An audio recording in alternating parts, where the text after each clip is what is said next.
दोस्तों नमस्कार, मैं अक्षय कुमार अंजनी अपने एक अंजनी यूट्यूब चैनल में आपका स्वागत करता हूं। प्राचीन भारतीय इतिहास की श्रृंखला को आगे बढ़ाते हुए आज हम आपके सामने एक वीडियो लेकर उपस्थित हुए हैं जिसमें हम मौर्यकालीन कला के बारे में चर्चा करेंगे। यह कोर्स यूनिवर्सिटी और बोर्ड एग्जाम के साथ साथ खास तौर से प्रतियोगिता परीक्षाओं को ध्यान में रखकर डिजाइन किया गया है, जिससे आपको निश्चित मदद मिलेगी। तो कृपया इस वीडियो के अंत तक बने रहें और इसे ज़्यादा से ज़्यादा लाइक और शेयर करें। अगर अब तक आपने इस चैनल को सब्सक्राइब नहीं किया है तो इसे तुरंत सब्सक्राइब कर लें और बगल में लगे बेल आइकन को भी दबा दें ताकि मैं जैसे ही कोई वीडियो अपलोड करूं वो तुरंत आप तक पहुंच जाए। तो चलिए हम लोग स्टार्ट करते हैं मौर्यकालीन कला। आज का ये छोटा वीडियो है, ज़्यादा समय नहीं लगना चाहिए। चलिए इसमें हम देखें कि कला के जो प्रकार, सबसे पहले देखें कि कला के प्रकार। तो कला दो प्रकार की, एक राजकीय कला और दूसरे लोक कला। दोनों के बारे में हम लोग बारी बारी से चर्चा करेंगे। तो सबसे पहले हम लोग देखें तो सबसे पहले हम लोग यहाँ पर चर्चा करेंगे चंद्रगुप्त का राजप्रसाद है उसके बारे में। चंद्रगुप्त का जो राजप्रसाद है, ये इसकी जो लंबाई है ये 140 फुट और चौड़ाई 120 फुट ये साक्ष्य मिला है।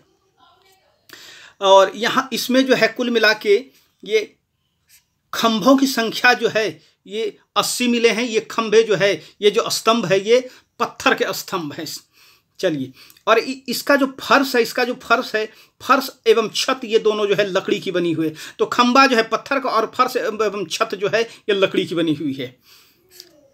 ये 1914, 15 और 1951 में यहाँ पर खुदाई हुई और कुम्हार में 40 पाषाण स्तंभ मिले हैं। चलिए, खुदाई में मिले हैं ये 40, लेकिन है कुल कितने? ये है 80। चलिए, ये सभा भवन में ये जो पाषाण स्तंभ है ये बलुआ पत्थर के हैं और चमकदार पॉलिश की गई है इसके ऊपर। यूनानी लेखकों ने लिखा है कि नदी के तट पर स्थित नगरों में प्रायः काष्ठ शिल्प का उपयोग होता था।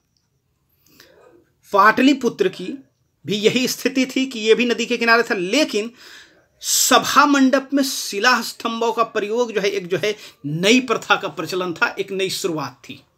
चलिए, उसके बाद देखें कि जो एरियन महोदय का कहना है कि इस राजप्रसाद की शानो शौकत का मुकाबला न तो सूसा और न ही एकबतना का मल कर सकता है। ये ईरान के शहर हैं जो कि अपनी भव्यता के लिए प्रसिद्ध थे, लेकिन इनका कहना है कि वो भी मुकाबला नहीं कर सकते हैं चंद्रगुप्त मौर्य के राजप्रसाद से।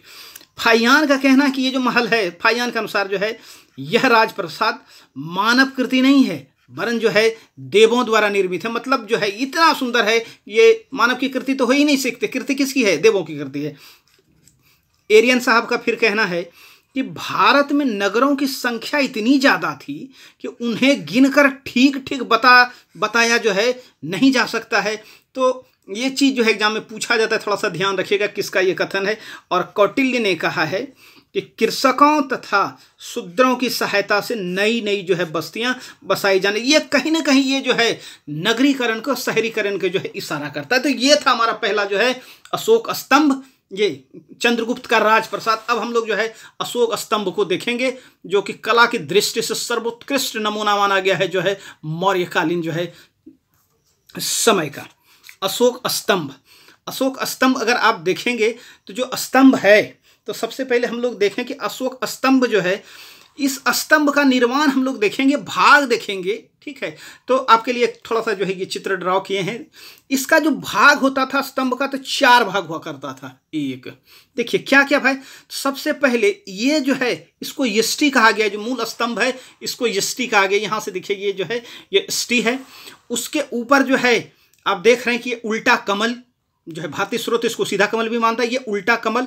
उसके बाद ये यहाँ पर एक फलक, ये जो आपको दिख रहा है यहाँ पर, ये देखिए ये फलक, और इस फलक के ऊपर किसी पशु की आकृति। तो 4 भाग है, यष्टि, ये उल्टी कमल या घंटे की आकृति, उसके बाद ये फलक, और उसके ऊपर किसी पशु आकृति। यहाँ से यहाँ तक जो देखेंगे पूरा का पूरा ये जो स्तंभ है, यहाँ से लेके ये एकास्म पत्थर का बना हुआ है।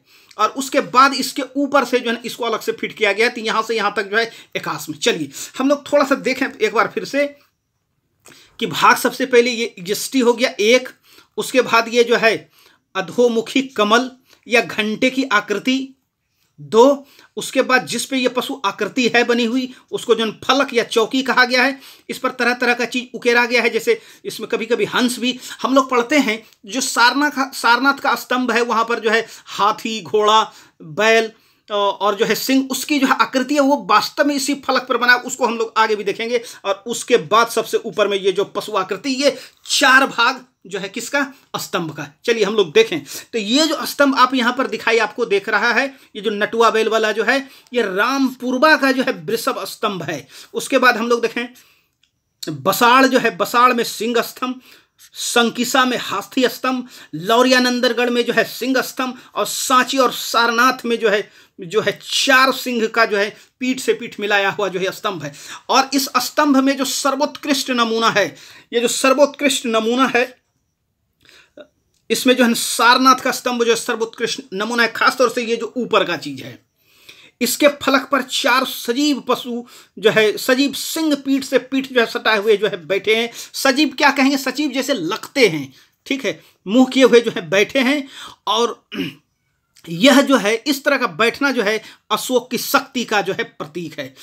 चारों सिंह एक चक्र को धारण किए हुए है, ऊपर यहां पर सर के ऊपर किए हुए, जो कि बुद्ध के धर्म चक्र परिवर्तन का प्रतीक है। साथ ही साथ यह जो है यह शक्ति के ऊपर धर्म की विजय का भी प्रतीक है। कौन, वो चक्र का निशान।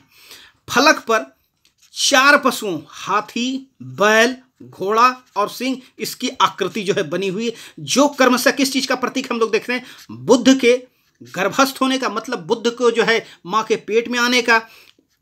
उसके बाद जो है ये बैल बुद्ध के जन्म का, गृह त्याग, ये घोड़ा गृह त्याग का, और ये जो सिंह है सार्वभौम सत्ता या जो है पूर्ण ज्ञान का जो है यहाँ पर ये प्रतीक के रूप में इस चीज को दिखाया गया। हम लोग देखें थोड़ा सा कि ये जो मौर्यकालीन जो है ये जो नमूना है, मौर्य काल के सर्वोत्कृष्ट नमूने क्या हो गए भाई, अशोक के एकाश स्तंभ हम लोग पहले भी चर्चा किए, जो उसने धर्म प्रचार के लिए देश के विभिन्न भागों में जो है इसको स्थापित किया। इसकी संख्या लगभग 20।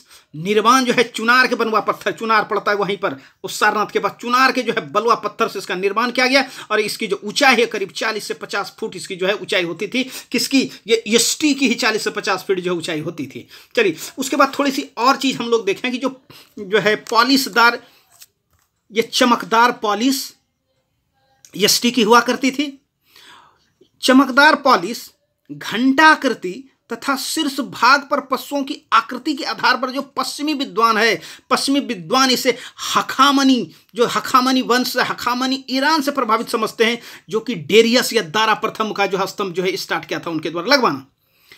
वासुदेव शरण अग्रवाल, इनका कहना है महाभारत और जो है अपस्तंभ सूत्र से प्रमाण इकट्ठा करके ये बताते हैं कि भारत में चमकीली पॉलिश उत्पन्न करने की जो कला है वो ईरान से पहले। तो ये कहना किनका है, ये वासुदेव शरण अग्रवाल का। चलिए कुछ अगर इसके जो है हम अंतर को देख लें, जो ईरान के स्तंभ है भारतीय स्तंभ में कुछ मूल अंतर देख लें, तो ईरान के जो स्तंभ है ये नालीदार हैं, फ्लूटेड है, जबकि भारत का जो स्तंभ है ये सपाट है।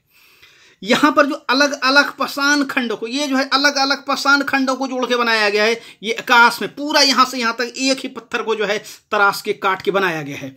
यहाँ पर घंटा आकृति है, लेकिन यहाँ पर अबांशमुषी जो है कमल या पूर्ण घटक जो है पूर्ण घट कमल जो है यहाँ पर दिया गया है। तो ये जो कुछ अंतर है, और हम कह सकते हैं कि जो है अगर उसका प्रभाव भी है तो कहीं न कहीं जो है ये फिर भी जो है भारतीय संस्कृति में जो है ये रसा बचा हुआ है। चलिए उसके बाद हम लोग देखें कि स्तूप निर्माण भी जो है स्तूप निर्माण भी अशोक के द्वारा करवाया गया, आप जानते हैं। और स्तूप जो है इस तरह की आकृति हुआ करती, जैसे देखिए ये इस तरह का चीज बना होता था स्तूप, ठीक है। ये और इसमें जो बुद्धकालीन जो अवशेष हैं उसको जिसमें जो है रखने के, तो जो है अशोक के द्वारा भी जो है बहुत सारे स्तूप जो है बनवाए गए। चलिए हम लोग देखें कि जो अशोक के स्तूप हैं,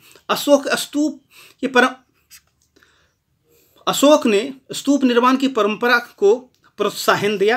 अब बौद्ध अनुश्रुतियों के अनुसार अशोक ने 84,000 स्तूपों का निर्माण किया। ये जो है बौद्ध अनुश्रुतियों का मानना है। सांची तथा भरहूत का जो स्तूप है इसका निर्माण मूल रूप से अशोक के द्वारा ही करवाया गया। इन दोनों की खोज जो अलेक्जेंडर कनिंघम द्वारा करवाया गया। शुंग काल में इस स्तूप को जो है विस्तार दिया गया, किसको, जो है सांची के स्तूप को।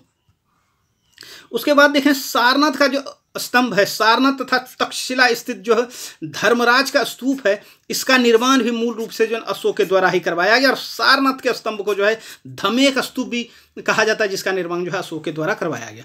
मौर्यकालीन स्तूप की ये सबसे बड़ी विशेषता, मौर्यकालीन स्तूप की जो विशेषता वो जो है ईंटों का बना हुआ है, जबकि बाद में चल के जो है दूसरे इसका बने। गुहा निर्माण ये भी उस समय बनाया गया। पहाड़ों को जो है काटकर सुदामा, कर्ण चौपड़ और विश्व झोपड़ी ये अशोक के द्वारा निर्माण करवाया गया बराबर के पहाड़ी में। और इसी में जो है लोमस ऋषि का जो है ये बराबर की पहाड़ी में ही जो है दशरथ के द्वारा बनवाया गया। तो ये पहले हम बता दिए थे, इसको थोड़ा सा आप करेक्शन कर लीजिए कि जो है लोमस ऋषि का गुफा भी कहाँ पर है, बराबर की पहाड़ियों में ही है। उसके बाद गोपी, बर्थिका और बहिका गुफा जो है दशरथ के द्वारा बनवाया गया, ये नागार्जुनी पहाड़ी में है। ये जो गुफा है, गुफाओं की जो भित्तियां हैं, अंदर वाले भाग भित्तियां एवं छतों पर शीशे जैसी जो है चमकती हुई जो है पॉलिश जो है वो की गई है। उसके बाद हम लोग थोड़ा सा देख लें लोक कला। लोक कला जो है, लोक कला में यक्ष और यक्षी की मूर्ति बनी हुई है।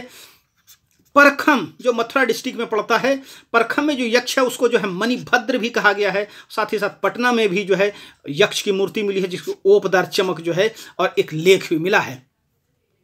उसके बाद देखें कि ये दीदारगंज की जो है यक्षी की जो मूर्ति है, दीदारगंज की पटना की, ये बड़ा फेमस है। ये चामर ग्रहणी चमक है इसमें। और साथ ही साथ बेस नगर में भी यक्षी की जो है मूर्ति मिली है। ये मूर्तियां महाकाय और मांसपेशियों की बलिष्ठता और दृढ़ता उनमें जीवंत रूप इसको जो है प्रदान करती है। साथ ही साथ यहाँ से जो है मौर्यकालीन छल्लेदार कुओं का भी प्रयोग करते थे। गंगा घाटी में सर्वप्रथम मौर्य काल में छल्लेदार कुएं का जो है प्रारंभ देखने को मिलता है। तो एक छोटा सा प्रयास था।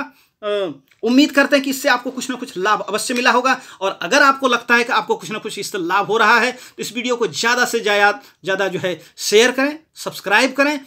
और because sharing is caring. Thank you, धन्यवाद, बहुत बहुत धन्यवाद, बहुत बहुत धन्यवाद।